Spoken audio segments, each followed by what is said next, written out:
here with Dee Forbes, the Director General of RTE. Hello. Hi Owen, how are you? Good, thank you for your time. In an ever-evolving landscape, this is a 5-year strategy with very specific goals. In 5 years' time, where do you see RTE? Ryan, hand back the money. Hand back the money, Ryan. When are you going to hand back the money, Ryan?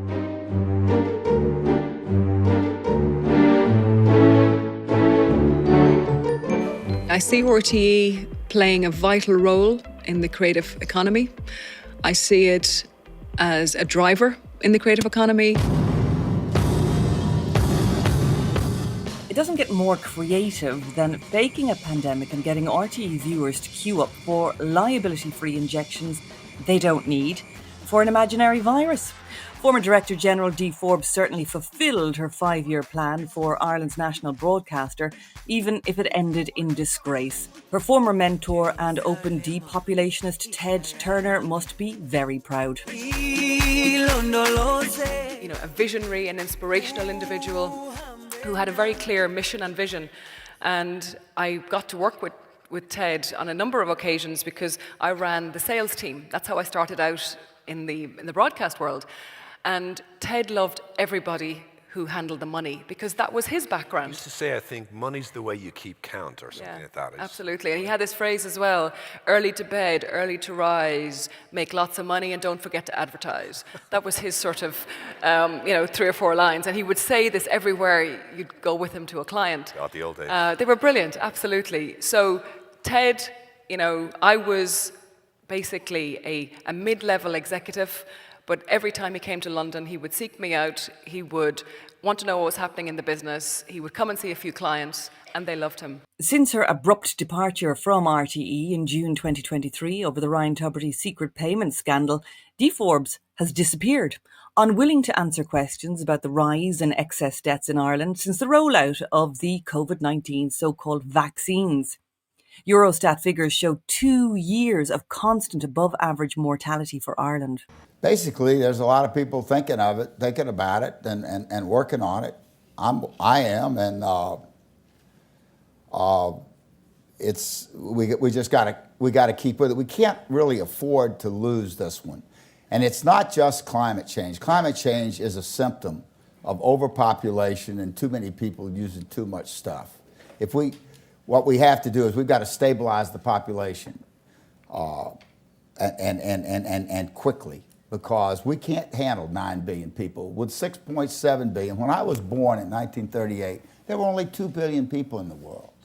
In the lifetime of one person in those 70 years, we've increased the number of people on the planet by 3.5 times. That's gigantic. Nothing like that ever happened before. If we'd have had that many more elephants, for Christ's sake, we'd all be elephant dung, So we've got to go. What we really need to do, and Paul Ehrlich, I don't know if he's around, but he's involved here, I think. I read The Population Bomb 30 years ago, and he feels like that because I talked to him. I had him out for a weekend 30 years ago when I was doing my research on population, and he thought that the world population ought to be between 2 and 2.5 billion people. The Population Bomb was published in 1968 by Stanford University professor Paul Ehrlich. It forecast worldwide famine due to overpopulation and has since been criticised for its failed predictions and alarmist tone. You have to get the death rate and birth rate in balance, and there's only 2 ways to do it. One is to bring the birth rate down, the other is to push the death rate up. Despite Ehrlich getting his predictions entirely wrong, Ted Turner on April 1st, 2008, still pushed them on the Charlie Rose Show. Not doing it will be catastrophic. We'll have 8 degrees, we'll be 8 degrees hotter in 30 or 40 years, and basically none of the crops will grow. Most of the people will have died, and the rest of us will be cannibals. Civilization will have broken down. What the few people who are left will be living in a failed state like Somalia or Sudan. And living conditions will be intolerable. The droughts will be so bad there'll be no more corn growing. Not doing it is suicide.